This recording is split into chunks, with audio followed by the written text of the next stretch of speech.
غزہ کی پٹی میں مزید شہداء کی لاشیں برآمد، زخمیوں کی تعداد میں بھی اضافہ، تباہ شدہ عمارتوں کے ملبے سے اب بھی نکل رہی ہے لاشیں۔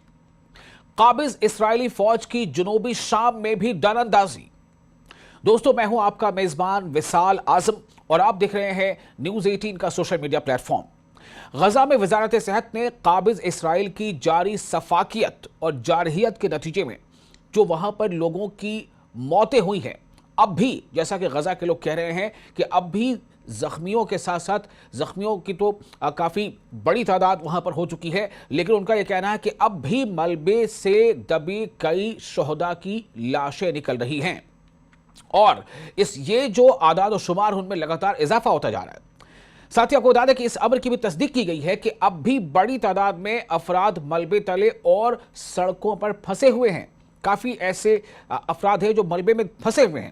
ہو سکتا ہے کہ ان کی جانیں جا چکی ہوں، یا حالیہ جو سیز فائر کے دوران بھی جو اسرائیل کی طرف سے حملے ہوئے ہیں، ایئر اسٹرائکس ہوئی ہے، اس کی وجہ سے وہ ان ملبوں میں دبے ہیں اور ہو سکتا ہے کہ وہ ابھی زندہ بھی ہوں۔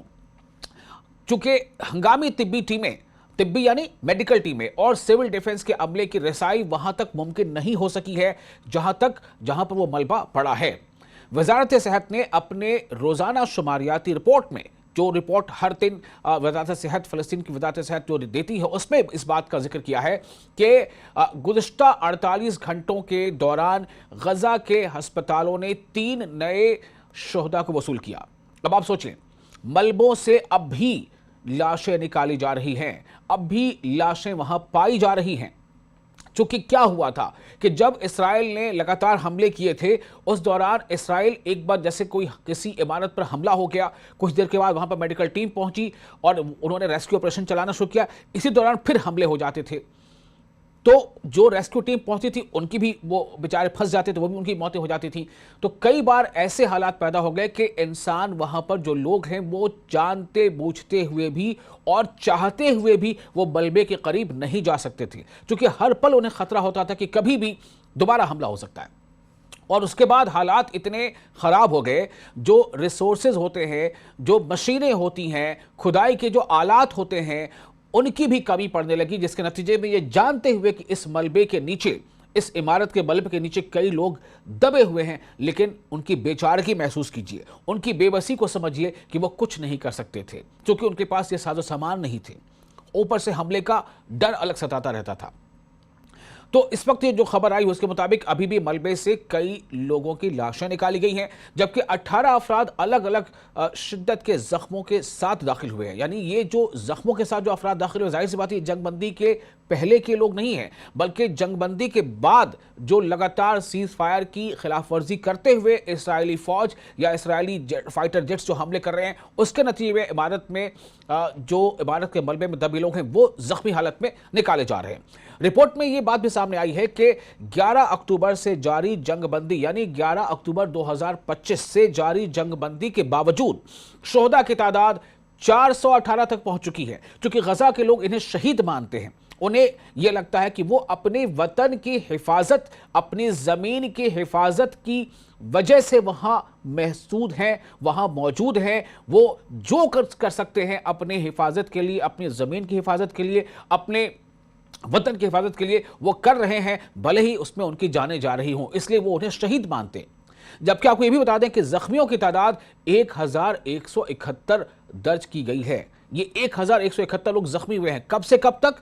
11 اکتوبر 2025 کے بعد سے اب تک جو سیز فائر لاگو ہے، اس کے باوجود جو اسرائیل حملے کر رہا ہے، اس کے نتیجے میں 400 سے زائد لوگوں کی جانیں جا چکی ہیں، غزہ کے لوگوں کی، اور 1180 کے قریب لوگ زخمی ہوئے ہیں۔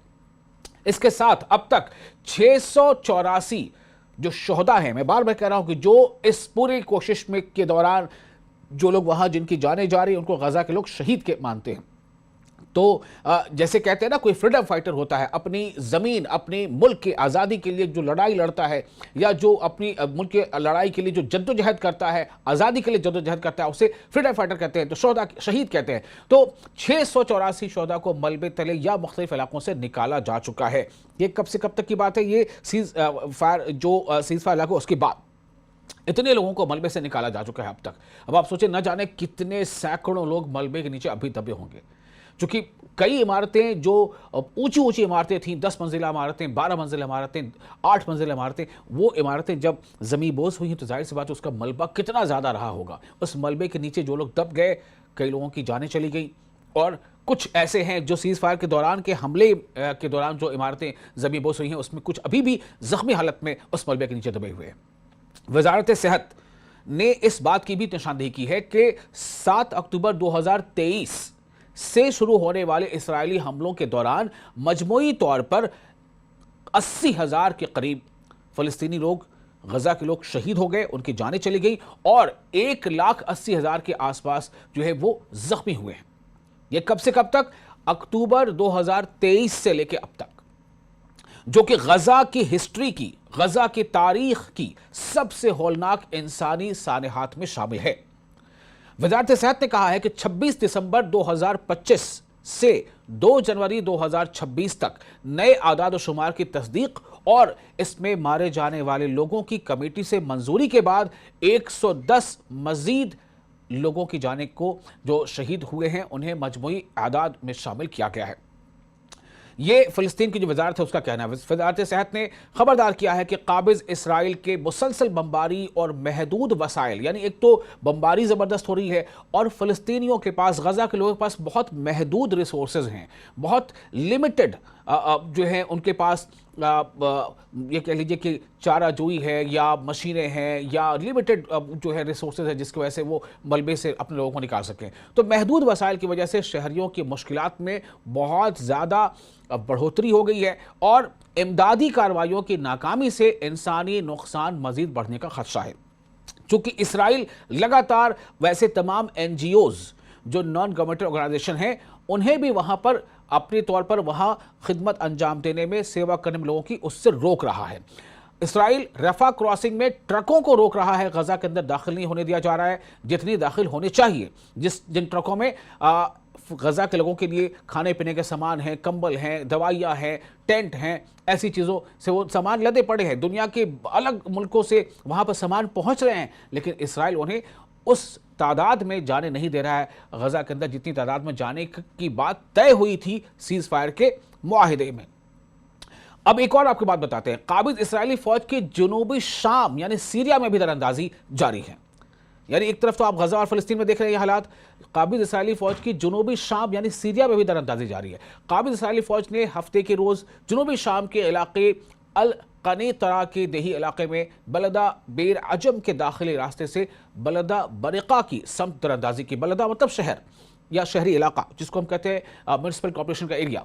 शामी बहुत सारी ऐसी एजेंसियां हैं वहां पर सीरिया की, उनके मुताबिक जो खबरें आ रही हैं उसके मुताबिक इसराइली फ़ौज की एक यूनिट जिसमें 8 फौजी गाड़ियां, जिनमें 4 हाईलक्स गाड़ियां और 4 हमर गाड़ी शामिल थी, वो भी अलसुबह जनूबी अल कनीतरा के देही इलाके में वाक़ बलदा बरीका में दाखिल हुई।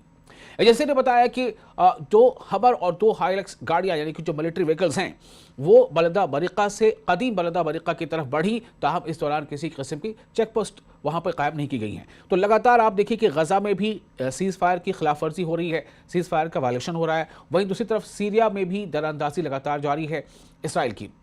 इससे एक रोज़ कबल का भी वाक़या है जब काबिज़ इसराइली अफ़वाज की एक यूनिट जिसमें 2 हाईलक्स गाड़ियाँ शामिल थी, अल अदनानिया के मकाम से बलदा अल अज़ाम की जाने पड़ी। बादिज़ा अल कनीतरा के शुमाली दही इलाके में वाक़े बलदा रुहैफना के समत पेशकदमी की और कुछ ही देर बाद वापस लौट गई। यानी ये तमाम चीज़ें हो रही हैं। जो सीरिया की ज़मीन है वहाँ पर इसराइली मेडिकल जो मिलिट्री व्हीकल्स हैं वो लगातार दंदराते हुए वो जाती हैं। यानी कोशिश यही है कि किसी तरह से वहाँ पर दरअंदाजी की जाए और सीरिया के लोगों को जो सरहदी इलाके हैं वहाँ से उनको पीछे हटने पर मजबूर किया जाए। तो ये हालात वहाँ लगातार बने हुए हैं। यानी इसराइल अपनी हरकतों से बाज नहीं आ रहा है और गज़ा के लोग आलमी बिरादरी से अपील कर रहे हैं कि वो इसराइल को इस तरह से रोके। और गज़ा के लोग ही नहीं बल्कि UN जो यूनाइटेड नेशंस की कई सारी ऐसी एजेंसीज हैं जिसमें बार बार इस बात का जिक्र हो रहा है कि इसराइल अपनी हदों को पार कर रहा है।